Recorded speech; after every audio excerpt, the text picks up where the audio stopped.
ሰላም እንዴት ናችሁ? ጠበቃ ሄኖክ ነኝ። ዛሬም ነግራችሁ የህግ ጉዳይ ከኢንሹራንስ ህጋችን ጋር የሚገናኝ ነው።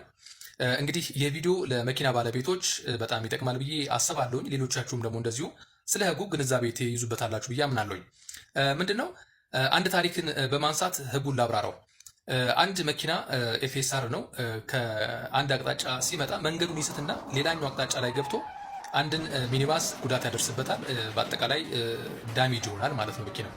እንግዲህ የሚኒባሱ ወይ ደግሞ ጉዳት የደረሰበት የሚኒባስ ባለቤት ውል ወዳለው የኢንሹራንስ ካምፓኒ ሄድና ሙሉ ለሙሉ ጉዳት ደርሶበታል መኪናዬ፣ ስለዚህ በውላችን መሰረት 300 ሺህ ብር የሚገባኝ ስለሆነ ይህን 300 ሺህ ብር ክፈለኝ በሚል ካምፓኒውን ይጠይቃል።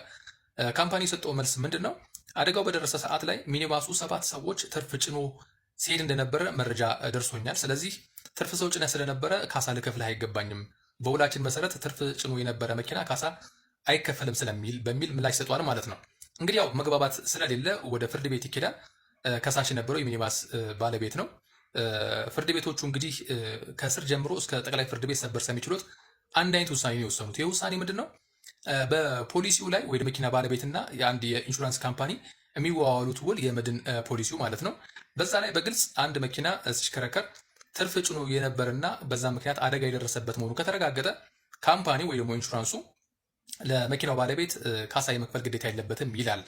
ነገር ግን እዚሁ ፖሊሲ ላይ በግልጽ እንዲህ አይነት ካሳ አለመከፈል የሚያመጣው አደጋው የደረሰው ትርፍ ሰው በመጫኑ መንስኤ ከሆነ ብቻ ነው የሚል ድንጋጌ ስላለው አሁን ደግሞ በተያያዘው ጉዳይ በዚህ ክርክር አደጋ የደረሰው አንድ ኤፍኤስአር መስመሩን ስቶ መጥቶ ሚኒባሱ ላይ ጉዳት ስላደረሰ ነው እንጂ 7 ሰዎች ትርፍ ስለተጫኑ አይደለም። ይሄ ደግሞ ተረጋግጧል።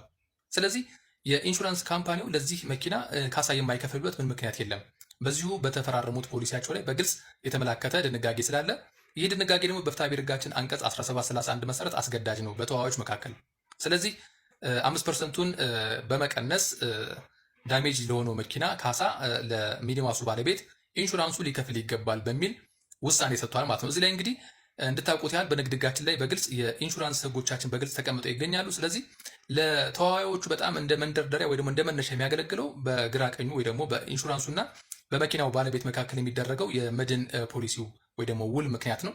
ስለዚህ እዚህ ውል ላይ ያልተገኘ ነገር ሲኖር ነው ወደ ህጋችን ሪፈር የምንሄደው ማለት ነው። ስለዚህ እነዚህ ሰዎችም አሁን የተዳኙት በዚሁ በፈረሙት ውል መሰረት ነው። ስለዚህ ምንጊዜም የመኪኖቻችሁን ኢንሹራንስ ስትገቡ ካምፓኒዎቹ የሚሰጡትን ህጎች በአግባቡ መታየት ይኖርበታል።